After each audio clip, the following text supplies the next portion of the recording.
Bonjour à toutes et à tous, j'espère que vous allez bien et que vous êtes en pleine forme. Je vais vous partager 10 graphiques dans cette vidéo. L'idée est de vous exposer ma vision du contexte actuel et de vous présenter des probabilités. Comme toujours, il y a les éternels vendeurs et acheteurs. C'est un fait, certains vendent au sommet et continuent de dire qu'il faut vendre sur le bottom. Ne manquez rien dans cette vidéo car même si vous avez un bon niveau en trading, vous ignorez sûrement certains détails que je vais partager. Avant de commencer avec le prochain graphique qui est assez spécial, je vais faire une petite parenthèse sur MyDAD. Pour ceux qui ne sont pas familiers avec ce projet, je vous invite à consulter le site internet ainsi que la documentation pour comprendre tout son potentiel. Tout va très vite en ce moment, nous avons recruté de nouveaux collaborateurs et nous sommes encore en cours de recrutement.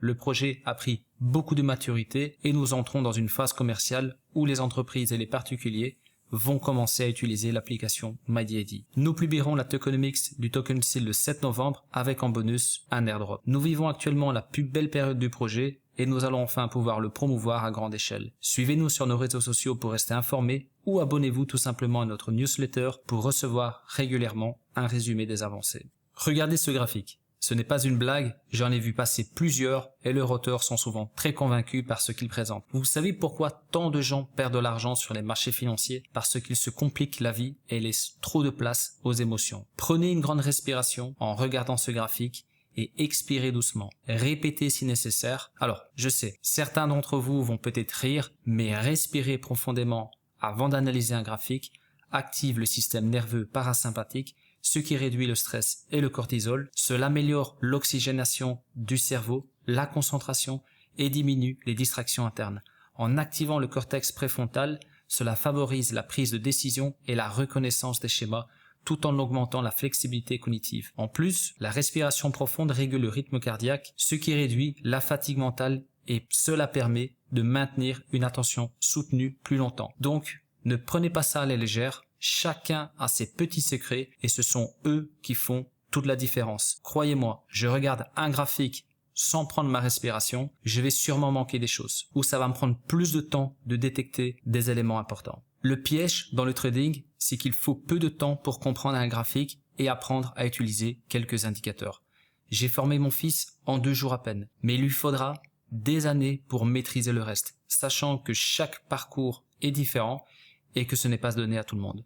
Le problème, c'est que lorsque vous commencez à comprendre comment cela fonctionne, vous avez, j'ai envie de dire, l'impression d'avoir découvert le secret des pyramides d'Égypte. Mais très peu sont suffisamment humbles pour reconnaître qu'ils n'ont avancé que de quelques pourcents et que cela ne suffira pas pour être rentable. La pire chose qui puisse arriver à ces nouveaux traders, c'est de gagner rapidement car ils comprendront encore moins jusqu'au jour où le marché leur rappellera qui est le mal alpha. Face à ce marché, la première chose, c'est qu'il faut rester humble, ensuite prendre beaucoup de choses en considération et évoluer constamment. Ce n'est pas parce que vous êtes rentable depuis quelques années que cela va forcément continuer. Il faut trouver un équilibre et constamment se remettre en question. Alors, si vous aimez ce que je dis, sachez que je vais bientôt publier une formation gratuite de l'indicateur Ichimoku Kinkoyo et que je délivrerai des badges certifiés à toutes les personnes qui auront bien répondu au questionnaire à la suite de cette formation. Ces badges décentralisés seront bien entendu délivrés via mon studio MyDAD. Passons maintenant au graphique suivant. En hebdomadaire, c'est un peu chaotique dans le sens où on casse la Kijun par le bas, puis par le haut, et on repasse en dessous. En juin 2021, on a eu un avertissement, le chandelier a rebondi sur la SSA, et plusieurs impulsions nous ont permis d'atteindre un plus haut en novembre 2021. Après une première confirmation baissière, le chandelier a zigzagué dans le nuage, la deuxième confirmation baissière en parallèle avec la lagging span a montré de fortes probabilités de retournement de tendance en faveur des acheteurs et nous sommes descendus très bas. Après la purge de fin 2022, nous avons eu notre première confirmation haussière avec une traversée du chandelier au-dessus de la Kijun. Le BTC a zigzagué dans les nuages et nous avons eu 2 autres confirmations haussières nous permettant d'atteindre 70K. Mais cela s'est terminé par un piège car bien que nous ayons clôturé au-dessus de l'ancien TH de 2021, cela n'a pas continué dans cette direction. Vous remarquerez que le chandelier s'est posé parfaitement sur la Kijun, mais cela s'est terminé par un avertissement que nous devons prendre en compte. Aujourd'hui, nous avons une confirmation baissière, mais rien de plus.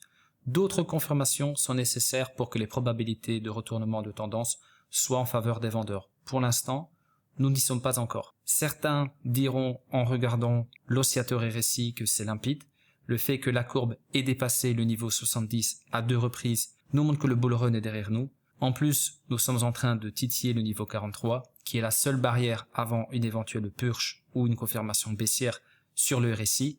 Bref, je vous expliquerai cela sur les autres graphiques. Sur ce graphique, je vous ai illustré un range pendant la période de 2023, mais concentrons-nous sur le range actuel.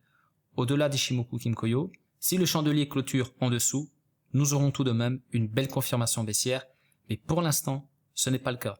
Certains voient cela comme une opportunité d'acheter avant de retoucher le plus haut, voire encore mieux. Voici un graphique que je vous ai partagé par le passé, il s'agit du 14D. Ce graphique est très pertinent car à chaque fois que nous avons eu des confirmations, les acheteurs ont pris la main, et inversement pour les vendeurs. Vous pouvez constater qu'aujourd'hui, nous n'avons aucune confirmation baissière. Nous avons juste une touchette chirurgicale sur la Kijun, mais les vendeurs n'ont même pas réussi à clôturer dessus car les acheteurs ont vite réagi. Actuellement, j'observe 5 confirmations haussières. Elles nous ont permis d'aller chercher des plus hauts et aucune confirmation baissière. C'est aussi simple que cela. Nous sommes toujours sur la même UT, mais regardez l'oscillateur RSI. Le niveau 46 est très pertinent et nous nous dirigeons droit vers lui. Le toucher ne signifie pas forcément quelque chose de négatif comme vous pouvez le constater par le passé. Il a parfois fallu toucher ce niveau pour ensuite rebondir. Il ne faut pas se baser uniquement sur cela, mais il est important de toujours le prendre en considération. Sur les graphiques mensuels, il y a encore moins de bruit, comme vous pouvez le voir, les vendeurs n'ont même pas réussi à toucher la Kijun. Comme sur le 14D, j'observe plusieurs confirmations haussières et aucune indication de retournement de tendance. Cela ne veut pas dire que ça ne va pas arriver, mais aujourd'hui, nous n'avons aucune confirmation qui va dans ce sens. Regardez les différentes confirmations sur l'historique, c'est très révélateur. En annexe, je vous partage un graphique ainsi qu'un autre juste après. Celui-ci est intéressant car cette droite a le mérite d'exister et si un jour le BTC se balade dessus, on pourra considérer que nous sommes sur une zone d'opportunité intéressante. Sur le journalier, j'ai un beau visuel sur un canal baissier. Ceux-ci sont souvent cassés à la hausse et inversement, les canaux haussiers sont cassés à la baisse. Les vendeurs sont en train d'attaquer pour aller chercher le bas du canal une nouvelle fois. Nous pouvons au moins nous attendre à un rebond technique si nous atteignons cette zone. Il faudra surtout surveiller une cassure de ce canal, soit par le haut ou par le bas. À ce moment-là, il sera important de surveiller les unités de temps voisines et de prendre rapidement des décisions pour suivre la tendance. Pas de panique pour l'instant, nous sommes toujours dans le canal. En ce qui concerne la situation au journalier, ça reste gérable, mais si vous regardez le graphique en 5 minutes pour essayer de détecter une tendance à long terme, vous risquez de tourner votre veste tous les 5 minutes. Vous pouvez utiliser un graphique en 5 minutes ou moins pour prendre des positions à court terme et sortir le même jour, mais si vous voulez mettre des probabilités sur des tendances à moyen ou long terme, je vous recommande d'observer minimum l'hebdomadaire. J'espère que cette vidéo vous a plu, prenez soin de vous et à très bientôt.